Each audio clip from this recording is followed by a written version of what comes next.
भाई और बहनों, मैं अशोक कुमार सप्ता एडवोकेट आपका इस चैनल में हार्दिक स्वागत करता हूं। आपने हमारे पिछले वीडियो देखे होंगे और वे पसंद भी किए होंगे। अगर आपने अभी तक हमारे इस चैनल को सब्सक्राइब नहीं किया है तो सबसे पहले इसे आप सब्सक्राइब जरूर कर लें, जिससे आगे आने वाले हमारे नए वीडियो की सूचना आप तक पहुंच सके।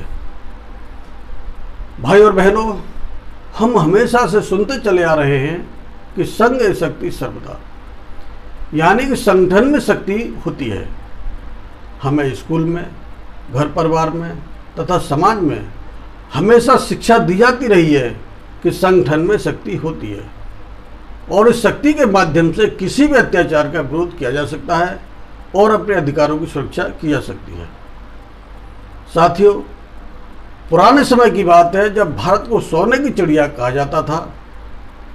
विदेशी व्यापारी भारत में व्यापार करने के लिए आया करते थे, जिनमें डच, पुर्तगाली, अंग्रेज व्यापारी मुख्य रूप में होते थे। वे बहुत सारा धन भारत से ले जाते थे। आखिर ये बात इंग्लैंड की महारानी को जब पता चली तो उसने भारत में व्यापार करने के लिए सन 1600 में ईस्ट इंडिया कंपनी की स्थापना कर दी तथा अन्य सभी अंग्रेज व्यापारियों के भारत में व्यापार करने पर रोक लगा दी। कंपनी भारत में व्यापार करने लगी। उस समय भारत छोटे छोटे राज्यों में बटा हुआ था। राजा आपस में लड़ते झगड़ते रहते थे। ईस्ट इंडिया कंपनी के अंग्रेज अधिकारियों ने इस आपसी फूट का फायदा उठाया। कंपनी ने एक राजा को कुछ शर्तों के आधार पर मदद की तथा दूसरे राजा को हरवाया। जीतने वाला राजा अंग्रेजों की शर्तों को मानने के लिए बाध्य हो गया।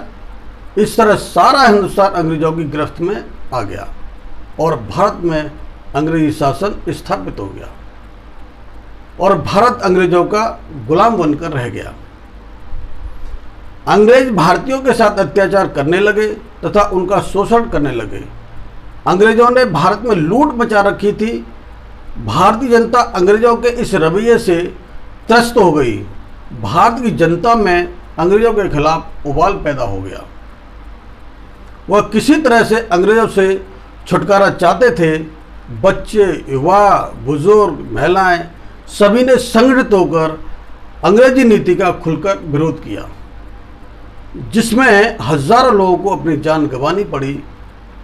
भारतीयों के लगातार विरोध के परिणाम स्वरूप अंग्रेजों को भारत छोड़कर जाना पड़ा और भारत देश आज़ाद हो गया। इस लीगल हिस्ट्री से स्पष्ट होता है कि आपसी फूट के कारण भारत देश को कितना बड़ा नुकसान उठाना पड़ा। साथियों, भारत देश की आज़ादी के बाद बिखरे हुए सभी समाज संगठित होकर मजबूती के साथ खड़े होने लगे। हमारे करोड़ों की आबादी वाले समाज ने भी संगठित होने की तरफ कदम बढ़ाया। आज हम अपने समाज के संगठन की बात करते हैं तो देखते हैं कि एक जिले में विभिन्न नामों के अनेकों संगठन चलाए जा रहे हैं। उसी तरह से हर प्रांत में अनेक नामों के सैकड़ों तथा राष्ट्रीय स्तर पर हमारे समाज के बहुत सारे संगठन चल रहे हैं।